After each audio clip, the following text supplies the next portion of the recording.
नमस्कार दोस्तों, OCN network में आपका स्वागत। मैं हूं ओमकार चौधरी। क्या शशि थरूर अब कांग्रेस पार्टी के साथ नहीं है? वैसे तो मानसून सत्र में जो उनकी भूमिका रहने वाली है, वो तय कर देगी कि कांग्रेस पार्टी ने यानी राहुल कांग्रेस ने शशि थरूर से पूरी तरीके से अपना हाथ झिटक दिया है या वो आंशिक तौर पर अभी बने हुए हैं। उन्होंने गुनाह तो बहुत बड़ा किया है और ये गुनाह है राहुल गांधी की अनिच्छा के बावजूद जो 7 डेलीगेशन ऑपरेशन सिंदूर के बाद भेजे गए थे 32 देशों में, उनमें से एक डेलीगेशन की चेयरमैनशिप स्वीकार करके और उसका नेतृत्व करके। उस समय उन्होंने ऑपरेशन सिंदूर क्यों किया गया, पाकिस्तान के आतंकी ठिकानों को नेस्तनाबूद क्यों किया गया, एयरबेस क्यों तबाह किए गए, वो सारी जानकारी पहलगाम जेनोसाइड के संदर्भ को देते हुए अमेरिका में, ब्राजील में, पनामा में, कई देशों में उन्होंने साफ किया था और भारत का पक्ष बड़े सॉलिड तरीके से रखा था। इसके अलावा उनका गुनाह ये भी है कि उन्होंने प्रधानमंत्री नरेंद्र मोदी और उनके नेतृत्व, उनकी सूझबूझ और जनता से जो उनका कनेक्ट है, इसको लेकर के और भारत की जो प्रतिष्ठा दुनिया भर में हुई है, उसको लेकर के उनकी भूरी भूरी प्रशंसा की थी। तो प्रधानमंत्री की प्रशंसा करना कांग्रेस में रहते हुए ये ऐसे ही है कि जैसे पानी में आप रह करके मगरमच्छ से बैर कर रहे हों।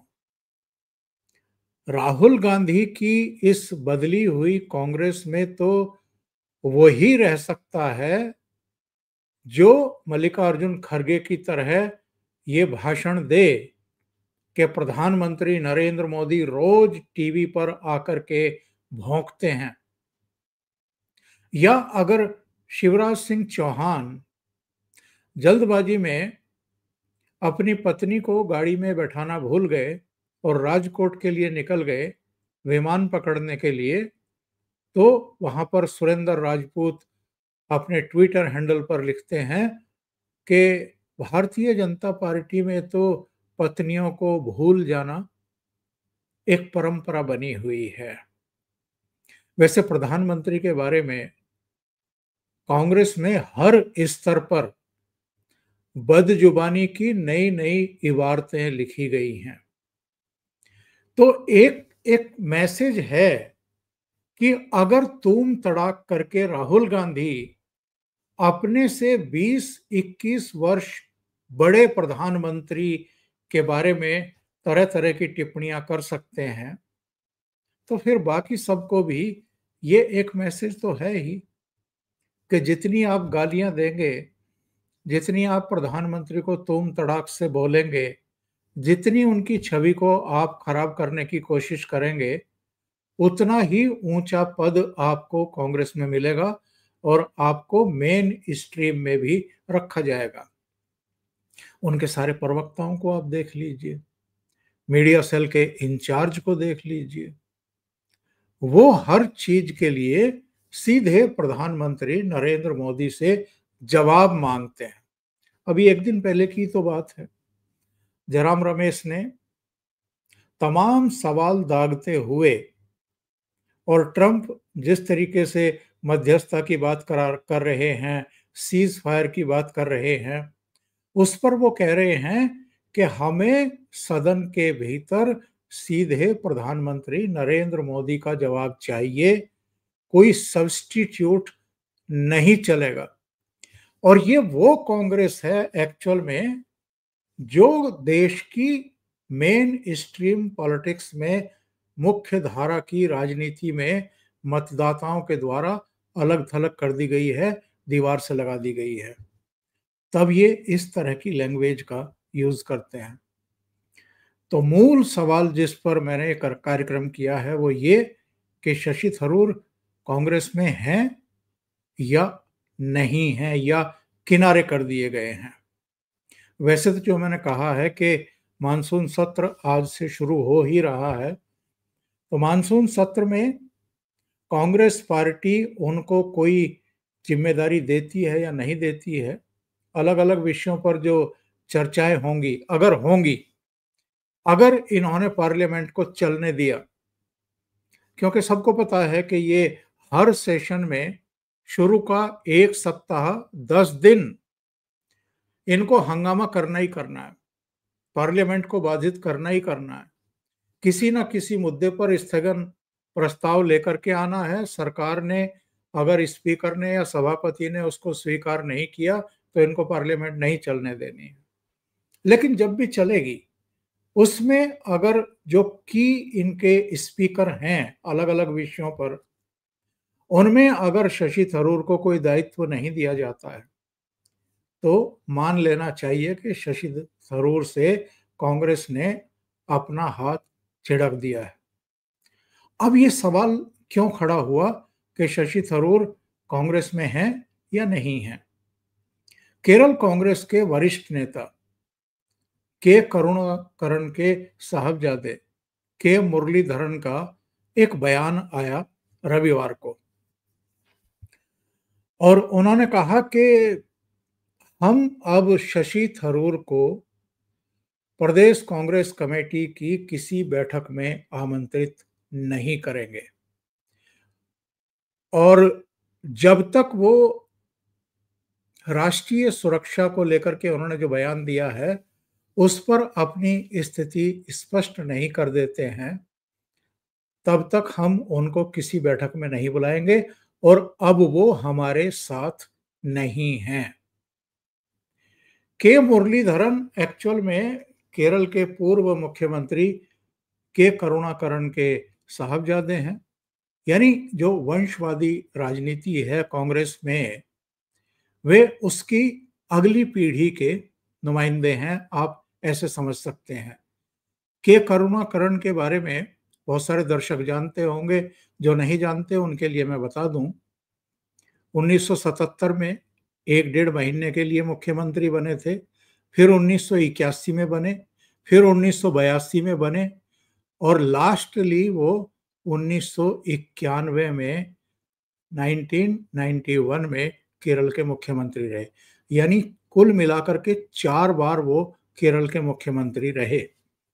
एक दौर ऐसा भी ही आया था जब वो कांग्रेस के भीतर ही अलग थलग कर दिए गए थे और उनके बेटे भी, एक समय ऐसा आया था जब बयानबाजी के चलते, यानी के मुरलीधरन भी कांग्रेस से लगभग बाहर कर दिए गए थे। लेकिन केरल कांग्रेस में कई गुट हैं, एक एंटोनी भी है, रमेश चेन्निथल्ला भी है, शशि थरूर भी है जो 5वीं बार तिरुवनंतपुरम से मेंबर ऑफ पार्लियामेंट बने हैं। और लास्ट जो चुनाव हुआ था विधानसभा का, वो हुआ था 2021 में। 2016 में 91 सीटें जीत करके जो लेफ्ट मोर्चा है उसने सरकार बनाई थी, 91 सीटें जीत करके। और कांग्रेस के नेतृत्व वाले यूडीएफ को कितनी मिली थी? केवल 47। 2021 में जब सबको लग रहा था कि भाई यहां तो पलटा होता ही होता है, 5 साल में सरकारें बदल ही जाती हैं, जब सबको लग रहा था कि कांग्रेस के नेतृत्व वाला यूडीएफ सत्ता में वापसी कर सकता है, तो राहुल गांधी की नुमाइंदगी वाली कांग्रेस पार्टी चुनाव हारी नहीं, बुरी तरह हारी और 2016 के मुकाबले भी उसका परफॉर्मेंस और नीचे चला गया। 2021 में एलडीएफ यानी पी विजयन के नेतृत्व वाला मोर्चा 99 सीट जीतने में कामयाब हो गया। 2016 में 91 सीटें मिली थी, 2021 में 99 सीटें जीत ली और कांग्रेस के नेतृत्व वाला यूडीएफ 6 सीटें लूज कर गया और 41 सीटों पर सिमट गया।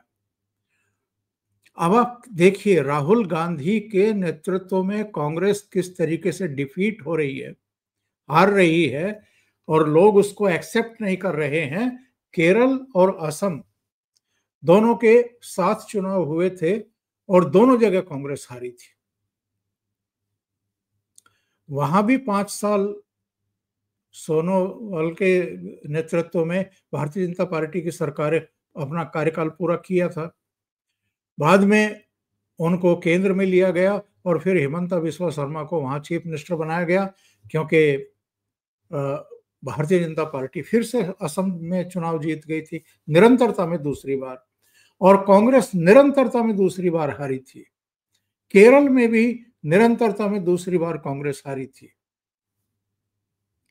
उस केरल में जहां शशि थरूर 5वीं बार एमपी बने हैं, केवल इसलिए कि उन्होंने प्रधानमंत्री नरेंद्र मोदी की तारीफ कर दी, या जो डेलीगेशन भेजे गए उसकी चेयरमैनशिप एक डेलीगेशन की उन्होंने एक्सेप्ट कर ली, तो कांग्रेस नेतृत्व राहुल गांधी, राहुल कांग्रेस उनसे इस कदर नाराज है कि जयराम रमेश कहते हैं कि कांग्रेस से होना और कांग्रेस का होना में फर्क है।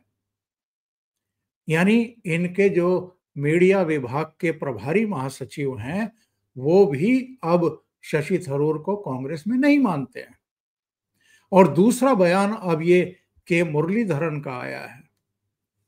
इसके बावजूद शशि थरूर अपने इस बयान पर कायम है कि मैं राष्ट्रीय हितों को पार्टी से ऊपर रखता हूं। मैं राष्ट्रीय हित के मुद्दे पर जो इस समय सत्ता में है और जो राष्ट्रीय हितों की संरक्षण कर रही है, उनको सुरक्षा दे रही है, सुरक्षित कर रही है, मैं उनके साथ हूं। बहुत सीधी सी एक लकीर शशि थरूर ने खुद ही खींच दी है। और कांग्रेस नेतृत्व की परेशानी ये है कि अगले साल केरल में विधानसभा के फिर चुनाव होने हैं और शशि थरूर का अपना एक निजी प्रभाव केरल में है, एक बेल्ट में है, वो कई सीटों को प्रभावित करने की स्थिति में है।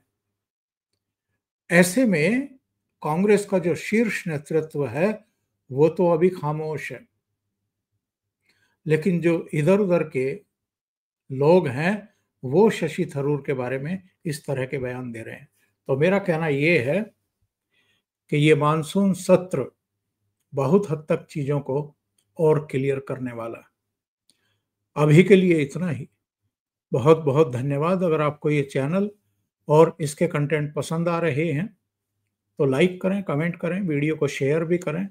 अभी तक अगर आपने ये चैनल सब्सक्राइब नहीं किया है तो सब्सक्राइब कर लें और साथ में लगे बेल आइकॉन को दबा दें ताकि आगे आने वाले वीडियो और उनके नोटिफिकेशन आप तक पहुंचते रहें। बहुत बहुत धन्यवाद। नमस्कार।